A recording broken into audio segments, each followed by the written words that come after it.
I knew the moment I saw this online, I had to make it. Did I finally find the secret ingredient that makes perfectly shredded seitan chicken? So today we're taking this concept and nailing down a recipe that you can follow at home to make, no joke, the best vegan shredded chicken that can be used for tons of dishes. So let's get into it.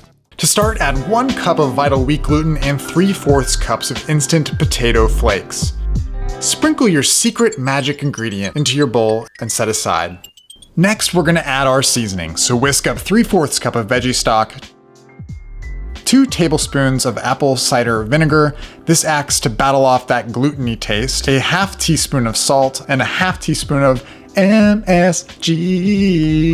Oof, that was terrible. 1 teaspoon of poultry seasoning, 2 teaspoons of onion powder. Make sure that you whisk the onion powder in there right away or else it will clump up, and 1 teaspoon of garlic powder. Give your wet ingredients another whisk and then pour that into your potato gluten mix. Mix it until it's incorporated. And then knead with the energy of 10,000 suns for several minutes. Jokes aside, like really knead it. Push it down, turn it, and fold it into itself until you can't knead it any longer. Pro tip here, place a towel under your cutting board to reduce movement while you're kneading. If you've made seitan before, you'll immediately notice that it is a very, very dry dough. This is exactly what we want, so don't add any liquid. After the initial knead is complete, form your dough into a log and then stretch that log out as much as you can without tearing it, so that the gluten strands all end up going the same way. Do this by pulling from the ends of the log like you're trying to make a really big, long noodle. You see, when we added the water, we started a reaction between the 2 proteins in the vital wheat gluten, glutenin and gliadin. This forms a little matrix of little mini strands that you can see when you stretch it. The goal of the kneading process is to create and strengthen as many of those strands as possible, and we want them all to go somewhat in the right direction.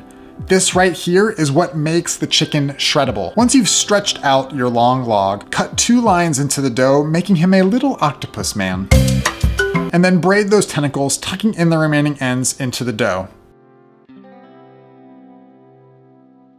Then stretch your braided rope and knot that as many times as you can, starting in the middle, again tucking any remaining strand into the dough. I barely got 2 knots into mine. If you double this recipe, your dough will be longer and you'll have more room for knotting. Do you remember those gluten strands? The braiding and the knots will continue to stretch the gluten while it sits until it's fully cooked. The cooking in the next step will stop the strands from forming. Then to a hot and ready, generously oiled pan, sear your little knotted octopus doughboy on each side. The searing will stop it from becoming a bulbous blob during the simmer. After the searing, go ahead and add your dough to the simmering stock. Do not boil the dough. If you boil, it will turn bready and we're, not making bread. So keep a close eye on the water and make sure that it is as close to a nice lazy simmer as possible. For me and my electric range, this is usually somewhere around the number 2 or 3.5 on my dial. So after simmering, remove the pot from your heat and once cooled, let the seitan sit overnight in stock or in a container in the fridge.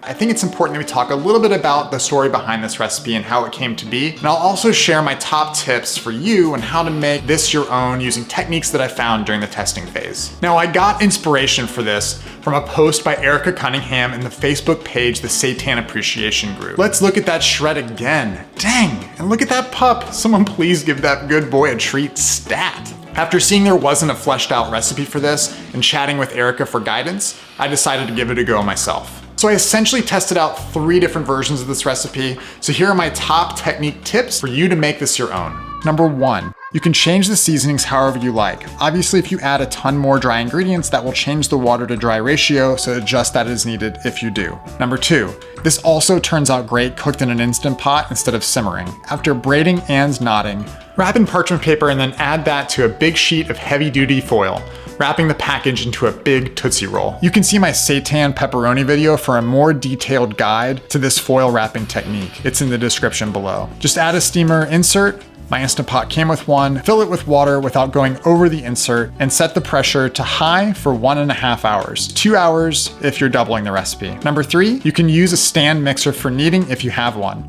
I tried out my dough hook, that didn't work, but the paddle did. You will, however, still need to form into a log, braid, and not by hand after it is done in the stand mixer. Number 4, add a tablespoon of oil if you want to mimic the greasiness of animal-based chicken. Adding oil did not make it into my final recipe, but I did test it and it was pretty good. Just be aware that the presence of the oil does slow the gluten forming in the initial mix. So if you're not going for a super shreddable chicken, then give this a shot. Now the fun part, how to make them. Let's make barbecue shredded chicken sandwiches first. Oil your pan, and after it is preheated on medium heat, add your shreds. Once it's browned, add in barbecue sauce and sear it for about another minute to let the sugar caramelize.